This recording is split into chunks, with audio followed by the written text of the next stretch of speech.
سنن ابی داؤد حدیث نمبر 1517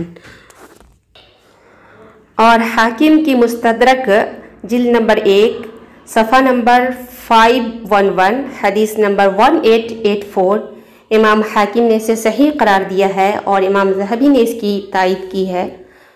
آپ صلی اللہ علیہ وسلم کا فرمان ہے، جو شخص یہ کلمات کہے تو اللہ تعالیٰ اسے بخش دیتا ہے خواہ لڑائی سے بھاگا ہو، اور وہ کلمات یہ ہیں: استغفر اللہ الذی لا الہ الا هو الحی القیوم واتوب الیہ۔